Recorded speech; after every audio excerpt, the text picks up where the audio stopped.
Welcome to the East Bank Sports Show, proudly brought to you by the Fanatical Elves, a member of the Fans First Sports Network. Broadcasting live from the vibrant East Bank of the Flats in Cleveland, Ohio. Join us as we delve into the heart of Cleveland sports.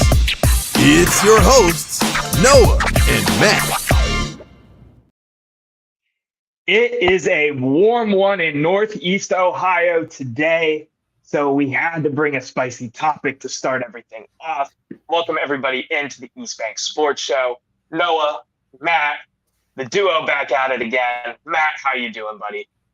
Not bad, not bad. How are you today?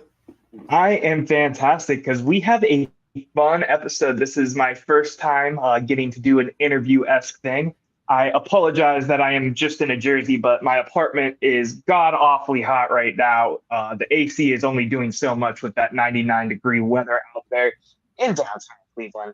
But let's get into this, man. So obviously, the Fanatical Elves threw out a little promotion, and we do have a big interview on today's episode. But we did want to go through a quick little roundup of some Cleveland topics because some cool stuff came out in the last couple of days. So we're going to go into a quick Cleveland wrap-up real quick. Want to say happy belated Father's Day to everybody, including Jose Ramirez. He is on paternity leave right now. And Wyatt Teller is expecting his second kid. So a lot of Cleveland dads. Shout out to everybody. Shout out to my dad, my stepdad. Our guest is a dad, so shout out to him. I know he's listening in the back rooms right now. Matt, why don't you walk us through some Guardians stuff real quick, just so we can keep going? Yeah, I mean, there's not too much to talk about. Season's going on. Really, the big highlights. The first, kind of wave of all-star voting. The standings were announced today. Jose is leading at third base. We have a bunch of other guys that are not far off the top two. Keep getting your votes in. Let's send them to the all-star game. And then Vote for your all-stars, baby. And then, really the only other important thing I really wanted to highlight was Quan is batting over 500 since he came back, and he's batting like 398 or 388 on the year now. Dude's having a phenomenal year. Lights out. I am loving it. Matt, let me go into Cavs real quick.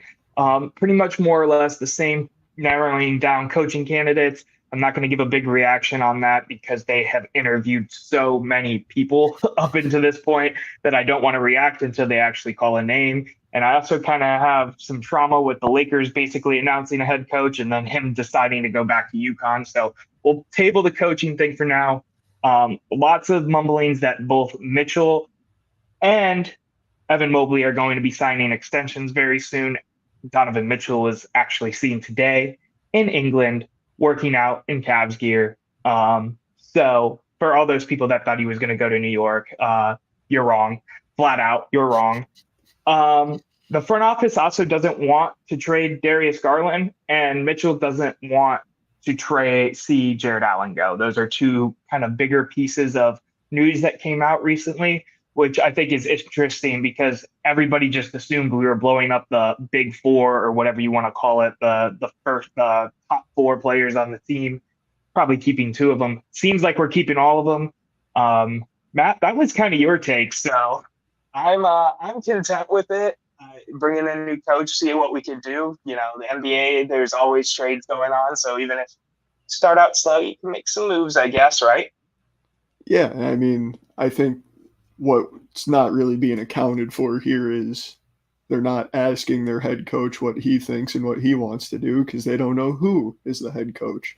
Head coach can get in and be like, hey, I'm not going to be your coach unless we blow it up, or I'm not going to be your coach unless we sign all of it. Like, I think that could be important down the stretch here. 100%. Last little bit of quick Cleveland wrap-up before we get into our hard-pressing interview with a former family friend of the Art Modell family. Browns, literally probably an hour or so before we decided to go live, were announced as part of the Hard Knocks in season. The AFC North is going to be taking it over for the first year. I'm so excited. I don't know if you remember, Matt, or if you watched, but that first time when the Browns were on Hard Knocks was electric. I loved every single bit of watching that, and I'm glad I get to enjoy that during the season. I love NFL content. Give me more NFL content, baby. I'm going to stand on what I said. I forget how many episodes ago. I'm actually kind of upset it's the AFC North Why was that again? I forget.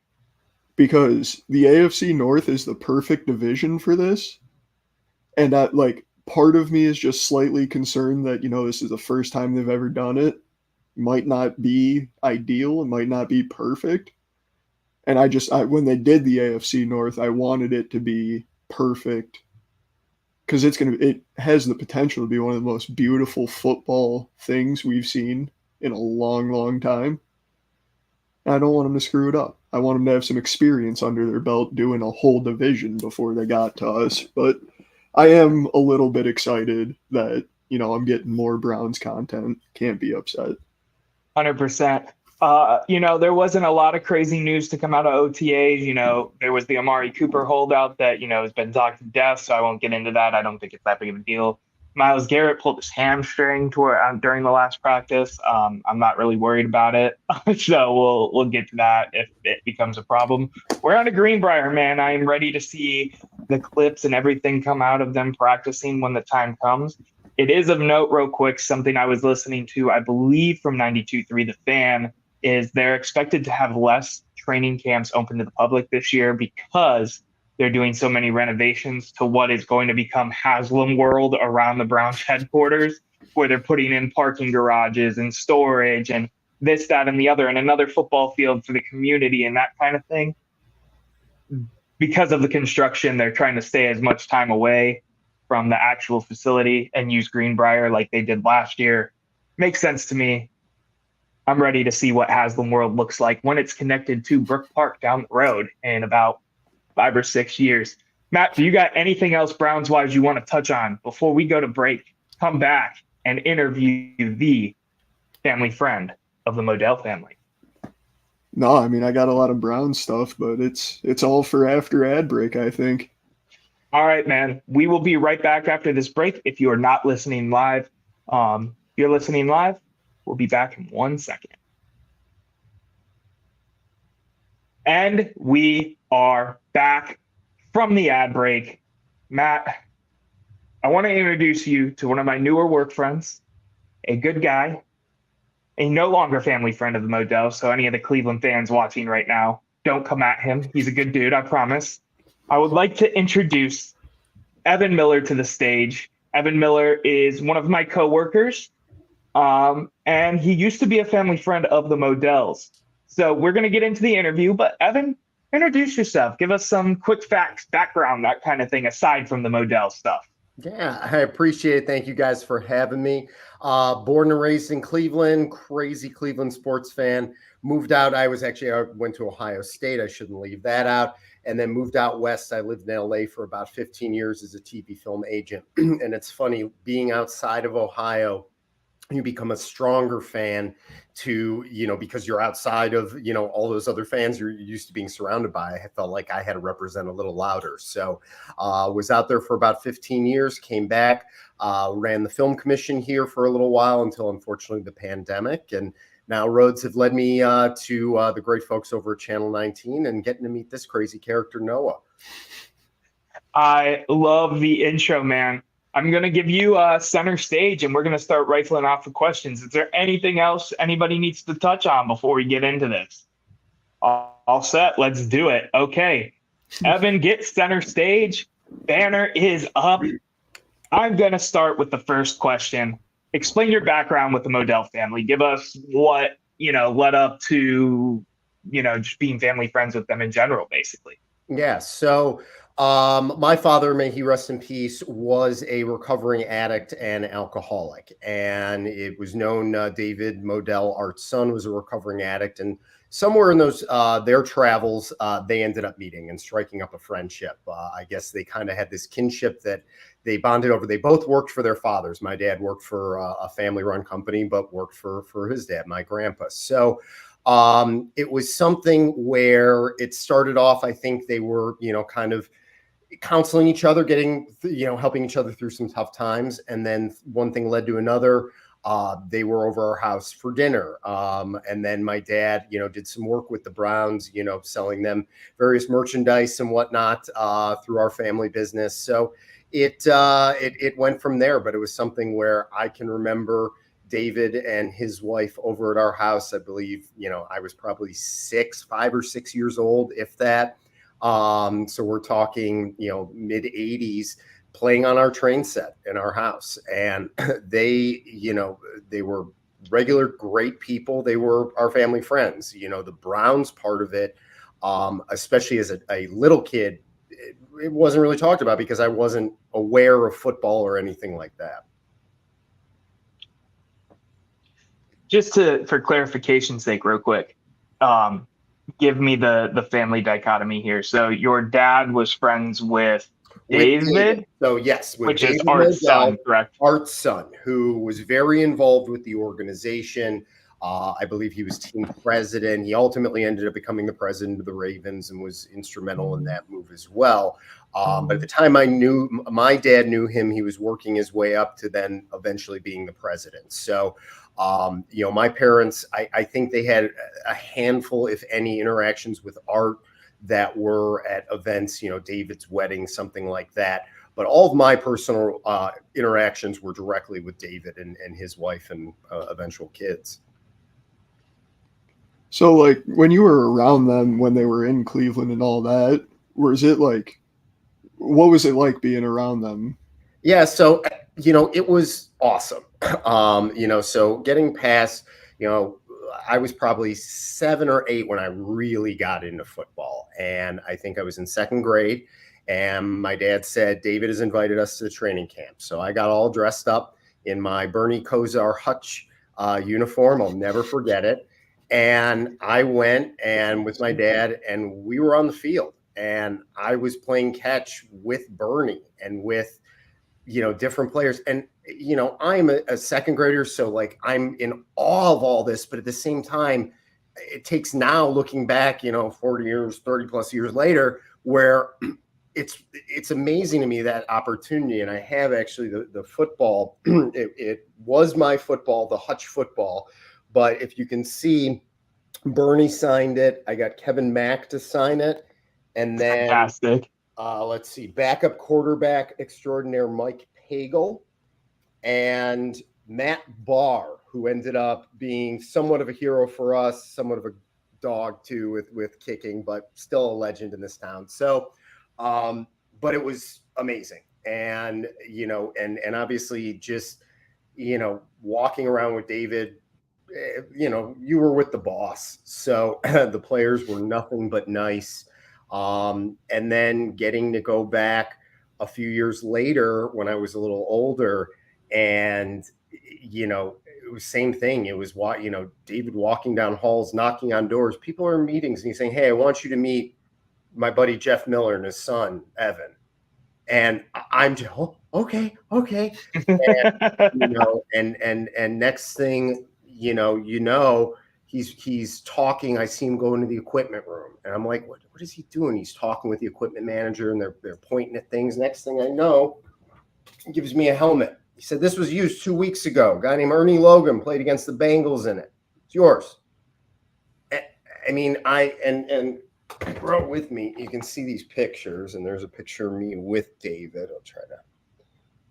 There's me and David, me and some monster shoulder pads they put on me. But then I took this thing home and I would tackle anything I could with it. Clearly I've overtaken the Ottoman. But yeah, I mean, it was amazing. And, years later, somehow I end up with a Michael Dean Perry jersey. And don't worry, I'm not like a magician and keep pulling stuff out of my hat, but they were nothing but gracious. And my father also, to his credit, was always very respectful, because I remember being 11, 12-year-old kid going, Dad, ask for tickets every week. Come on, they're your buddies. We should be there every game. I should meet the coach. And Evan, he invites once a year to go to a game. Okay. And that's what we're going to keep. If you want to go more, save your allowance. And I respect my dad a lot for that I think it would have been easy for him to go to the well and lean on, hey, I got a young kid. Can you get me to this big game? Because the Browns were actually good then. Right. But it was once a year, and it was always a blast. And David, we didn't see him at the games. We had normal tickets and normal parking, and but they were at my bar mitzvah.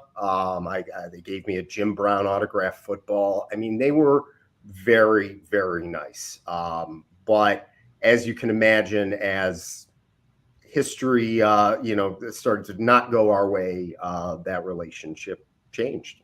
So, yeah, and we'll get to that in a second. I know my next question was going to be about like memorabilia and photos, and you kind of already jumped to it, which is totally fine. Do you have anything else to show? Yeah, I mean, it's funny. I have found, and I wish I could have tracked down, I have a great photo of me playing on the trains with David, another thing, I mean, this isn't even Browns related, but he got me to the Cavs luncheon. I remember David called my dad and said, come meet me down here where the Cavs luncheon, where I won a giant signed Mike Sanders poster, Cavs legend, Mike Sanders. Look him up, people. That's beautiful. If Mike's listening, I'm shocked. I hope he's doing well. No, so yeah, just funny stuff like that just, he was kind enough again, give me a helmet and, get me a jersey and stuff like that. And then, and I would bring it down. Unfortunately, the sun faded the football over years, but it's a personalized Jim Brown football that, for them to be there at my bar mitzvah, it was a big deal. And again, they were always gracious to me, and I appreciated it in my direct interactions. For sure. So speaking on like the direct interactions, what's like your all-time favorite highlight, like most interesting story you have from being around the family? Aside from what you've already kind of said, because I feel like throwing with Bernie's probably up there, but you know what I mean. Yeah, sure. Honestly, it was walking through the training camp. Berea was brand new at that time, and walking through with the president of the team or the owner's son was just, it was amazing, getting to see all the offices, getting to shake hands. I remember, Belichick wasn't around, but they had just hired some new coordinators, and we met them. And then we were in the media room meeting some of the media. And it was this, and I've had some very fortunate moments in my life, in my career, where you're in those situations and it's that pinch me moment because you were invited, that you're a guest there and welcome there. And it just, the moment was much bigger than me at that age, but looking back on it, it was pretty incredible. And, but ultimately, and we, we'll get into it. How it ended too is just, I think, is incredible as well. That, just as incredible a story when all said and done.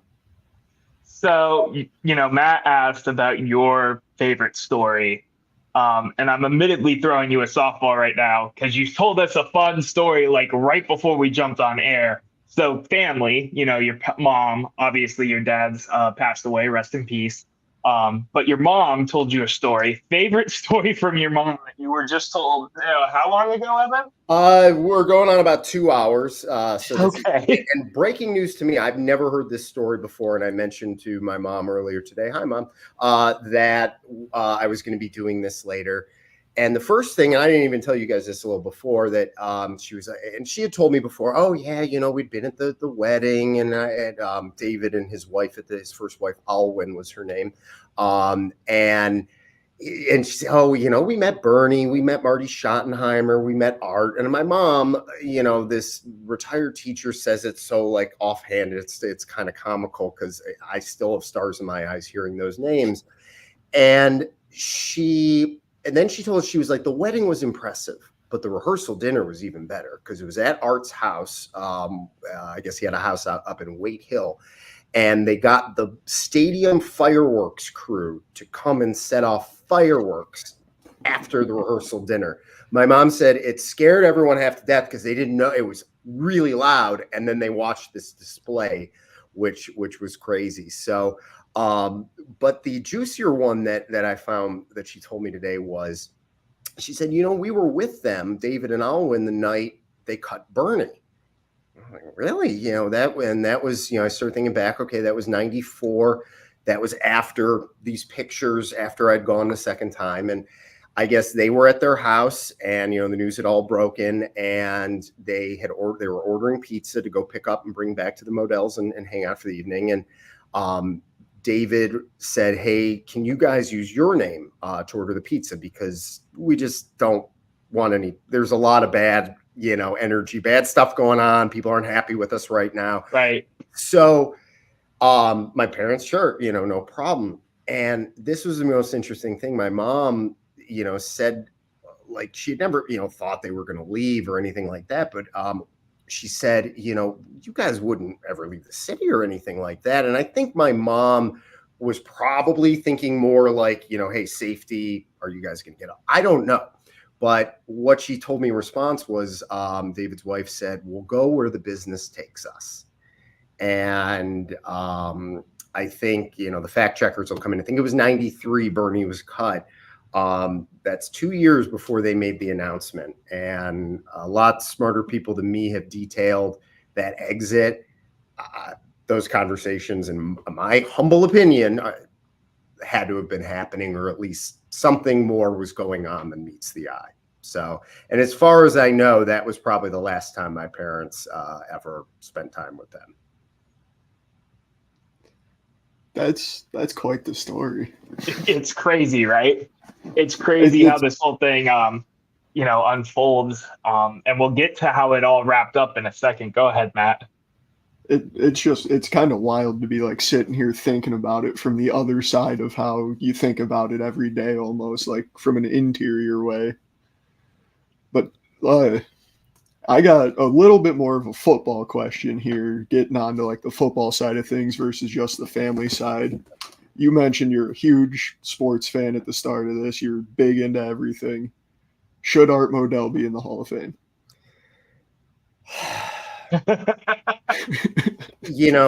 I think I said this to Noah, as a pure football historian, football fan, yes, on the sense of what he did. Let's go pre-95. The man revolutionized television deals. He is the reason that money flows into the NFL the way it does. He did some very new things when the league was, barely on its legs. But he did make a decision that ruined his reputation. And, I am biased as a Cleveland fan out of the gate. So if I'm going to put that in there, no, he doesn't go.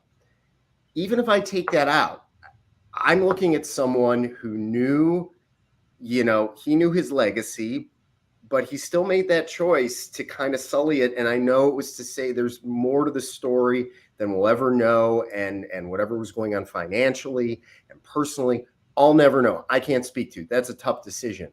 But leaving the city of Cleveland, this wasn't a new franchise. This is the foundation of football. And knowing the fans here, and I don't know, and I wasn't old enough really to delve into what was going on with city politics and where money was going. But I'd like to think that there are smart enough people who could have figured out a way to make it work if he was willing to make it work on his side too. And, it didn't work that way. And,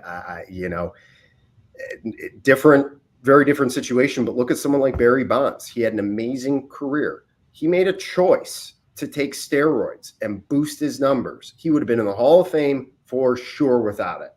But he won't get in because he made that choice, and that's on him.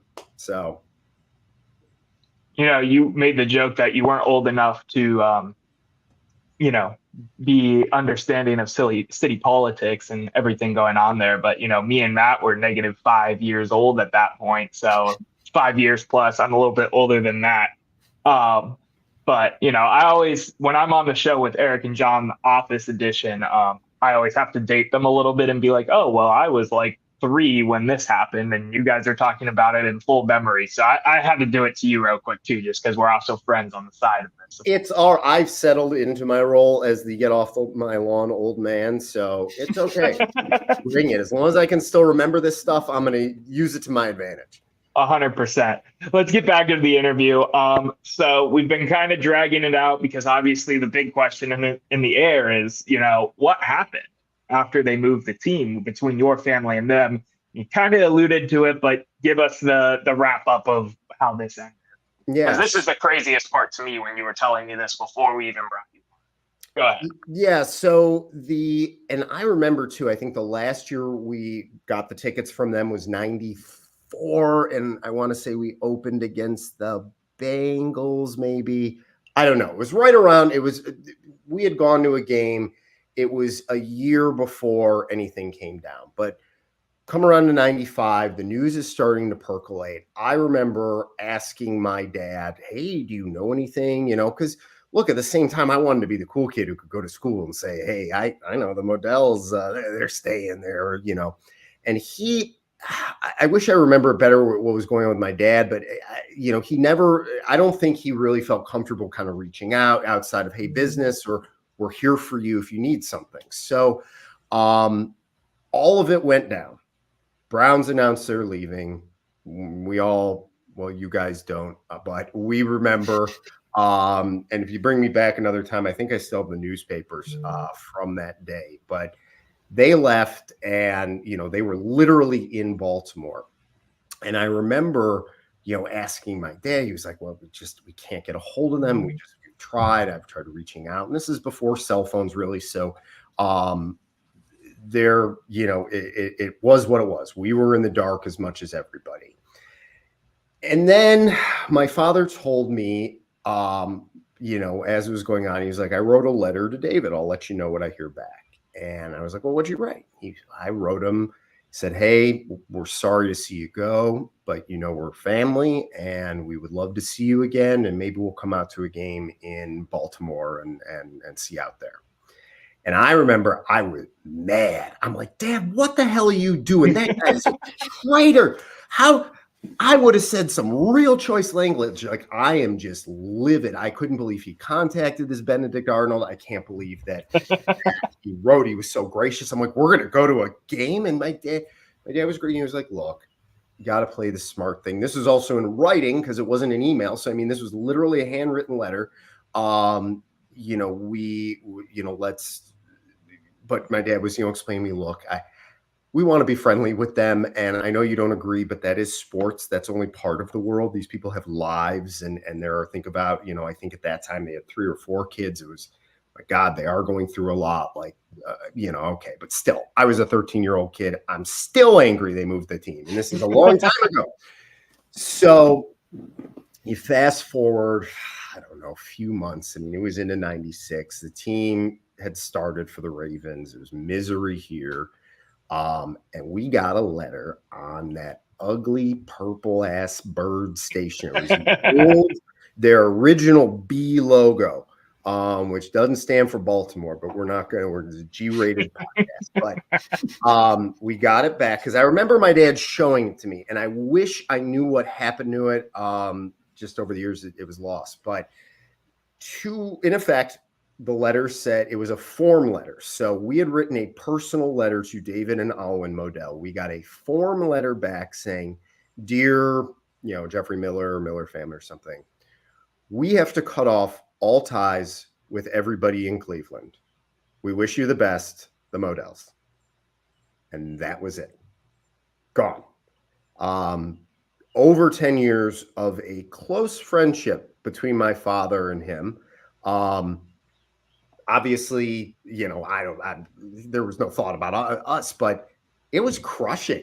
It was because it was one of those things where, yes, you get that they have to like, hey, we got to make a little break here. We've got to handle this. But it was, and I can't put myself in their shoes, but stuff could go really wrong for me, God forbid. And I might have to leave town, God forbid. But I'm not, and I might have to, you would think, okay, yeah, maybe I'm going to tell people I'm not going to see you for a little bit, but I'll be back. but you still talk to people. You still, you know, even before internet, even before cell phones, you say, hey, Jeff, Miller family, we love you. This has been nuts. When things calm down, hopefully we can get back in touch with you. Something. But for this blank, like cold corporate letter to come, my dad was gutted. I mean, he didn't show it. He didn't say anything. He showed us the letter and he put it away. And that was it. You know, they were good business, you know, did some business together. They, you know, had gone through some counseling and some tough times together and just shared life's journeys again. You know, I'm sure my dad, you know, almost looked at him in almost a younger brother way at certain times, but yeah, it was just a cold splash of water. And, you know, fast forward, and this is all public, but I mean, it was sad then to read over the years that David did get divorced, and you know, he ultimately passed away. Now it's been several years, which is, you know, obviously sports are sports. I would never wish anybody harm, and it was really unfortunate. I wish, if anything, I could have reconnected with David in my adult life, in the hopes that he would have remembered me, and at the same time, just to get to know him a little better, maybe find out a little, but like what the hell really was going on. But it was, you know, it was also a life lesson, and, you know, something that I talk about, because you just don't know in this life, and you don't know with people what you're going to encounter, how people are going to interact, and you just kind of got to be ready for everything. And I try to make it my mantra not to take stuff personally, because 99.9% of the time it's not. And I think I learned that from my dad, but I don't see how he didn't take it a little personally when this all came down the way it did. Yeah, that's crazy to me. Like, to be that close where you know the kids, you know, like you pick up, I mean, even you pick up a pizza in your name, you know, and you didn't know that story until today. Yep. To get a basic, you know, we set this off to all 50 or whatever family friends we had in Cleveland. It's just insane to me. And I don't know, you know, I obviously have no happy spot in my head for the Modell family. So to me, it's like, well, that just doubles down it for me.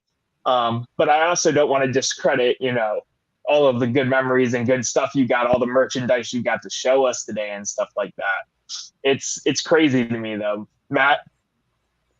Yeah, I mean, that is like, I'm kind of shocked to hear that, like, I can't get over the handwritten letter to a form letter. Like, after the history that they had together, and like, it's shocking to me that that's how that would play out. I get it being a business and having to do what you have to do, but that's write a hand letter back saying, hey, dude, thanks for everything we've done together, but I hope you understand, and we'll talk to you in 20 years. Like, well said. Or to pick up the phone or something. That exactly. And I don't, you know, in any way make an indictment on that man and his life because of how he treated my dad or anything, but it just, it was eye-opening. And at this time when, you know, it fed my anger. I was like, great, now you see, Dad, we're not rooting for them. And my dad was very happily on that bandwagon right then and there. He's like, well, screw them, you know, but,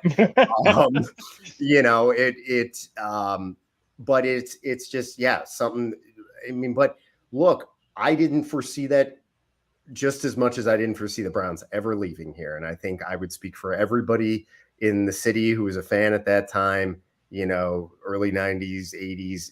That team was it's a part of the bedrock of Cleveland. And for it to be gone, even that thought, I was like, that's not going to happen. And then just for how it did, and it was an ugly time. But we fought back. I mean, the city, you know, did, you know, when all was said and done and the chips were down, the city fought back, and you know, we are today with 3 playoff seasons since, but we're back, you know, right? We're here. We're on the up. But it was much better living in LA, even rooting for an 0-16 team, than it was when I was in high school growing up here, and I had to root for a certain team that was black and gold, because I had some friends who liked them, and they were great, and I wanted to root for somebody, and I couldn't root for the Ratbirds. So That was going to be my follow-up question with that whole thing. Was there a knee-jerk reaction at all to jump ship and go with Baltimore because you knew them like before? What about for your dad? I mean, I know you can't really speak for your dad or maybe your mom, but was it all just still we're going to be brown and orange until the brown and orange are back type of dinner, you know?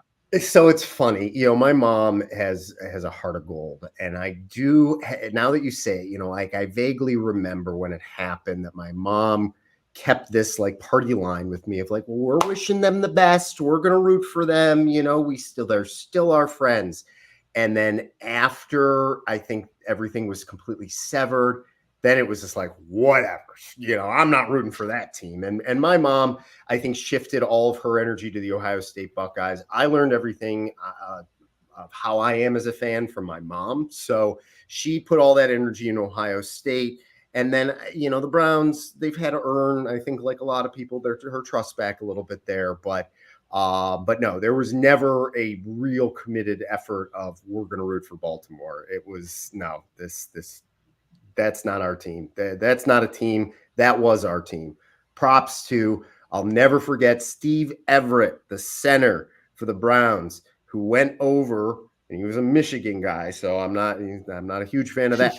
Be careful now. This guy, Steve Everett, went over in the move, and he wore a Browns bandana under his helmet, his Ravens helmet, every game, and they fined him every game. And he was like, I don't care. That's who I play for. I play for the Browns. And eventually they cut him, and, his career, I don't think it lasted much longer, but that's, kind of the good stuff you remember out of it. But no, and I don't care how long it is, and I don't care that the Modells aren't involved.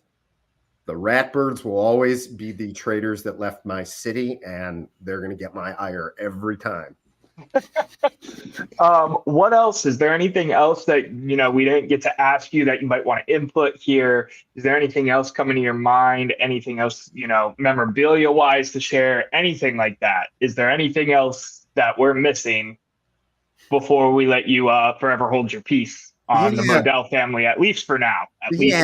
No, and again, and I wish my dad were still around. Unfortunately, he had Alzheimer's too, so it was tough. Even over the last couple of years, I could get bits and pieces because I knew it was something. It was important, and I could get out. Hey, Dad, do you remember David? And he knew he had passed, and because I remember I said, David had passed. And he said, oh yeah, 2 cigar day habit. And my dad couldn't remember a lot, but he just snapped. Certain things. He was smoking cigars all the time. It was true. David was a big cigar smoker, but again, on the whole, I take away post 95 and on, they were great to us. They were great to my dad. Whether it was personal, whether it was business, they were kind and enough to me to, some bucket list dream come true stuff. But at the end of the day, I think they showed that, at least certain friendships or whatnot, they had a shelf life, and to each their own. How you live your life is on you. But I would prefer, I think we would all have to do something pretty bad to, be in a position like that where it's like, yeah, I think we just need Noah. I can't talk to you anymore because Right. I'm in danger, and it's just going to be better for everybody. So, Yeah, it's crazy. That whole situation's crazy. I went, right after we lost the playoffs to the Texans, this past season. I went down a rabbit hole of, that history between, the 94 to 99, 93, wherever you want to put it, where, they cut Bernie and, the breadcrumbs started to follow up until them moving to Baltimore out of the blue. So I thought this was a really interesting, especially, if we have some younger fans that don't know the entire background of everything, or, some of the older people that tune in that were around during the time as well, just to hear, some different perspective, because I think it's all of us are like, screw the Modells, right? But, they did have an impact in our community for a very long time. And, you're kind of a testament to that, being a family friend to them. So I thought it would be really interesting, Evan, to get you in here, ask you some questions, kind of let you tell some stories, because when you were telling me this, pretty close to when we first met too. I was like, oh, this is this could be fun to sit down and talk about on the East Bank Sports Show for a little bit. But Evan, I thank you for your time.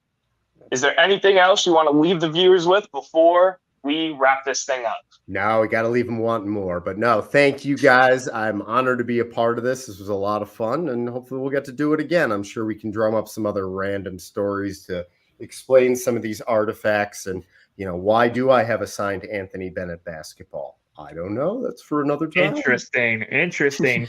Thank you, Evan. I really appreciate your time. Matt, let's get back in to our finale. Final thoughts and takes, Matt. Final thoughts and takes. I know it's kind of hard to wrap it up after we just had that whole moment with Evan and everything. Really good interview. Want to thank Evan again. Thank you, everyone, for tuning in. Matt, what is your final thought or take of the day? Oh, I wasn't ready for this. I'm going to go with, though, if we don't vote at least 4 guards into the All-Star game, y'all messed up. Because I voted 5 times a day, so y'all messed up. Failure of a fan base is what Matt is leaving you guys with after we just interviewed a Don't former. let it happen.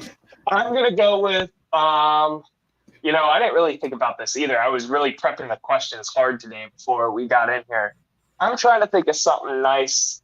My final thought, my final take is the Browns are going to steal the show on the AFC North edition of Hard Knocks in season. I think we're going to be the most entertaining out of all 4 AFC North teams, whether that be for better or for worse with some of the characters we have. We're eating W's with Jameis, the questionable characters of some other players. But yeah, Matt, thank you. Always a good time to hang out with you on a Monday afternoon, evening, night, whenever we sit down and do the show. Thank you, everybody, for tuning in live. We really appreciate it. Make sure you check out the East Bank Sports Show on Instagram, YouTube, everywhere where the Fanatical Elves are. We got merch on the Fanatical Elves Twitter page. Make sure you go check that out. Not just our stuff, but everybody on the networks, whether it's Lou, Sam, Jarrell, John, all of the guys that we do make content here. I appreciate everyone tuning in. Make sure you hit download as well. Helps us out a ton. And until the next time, Cleveland, have a great week.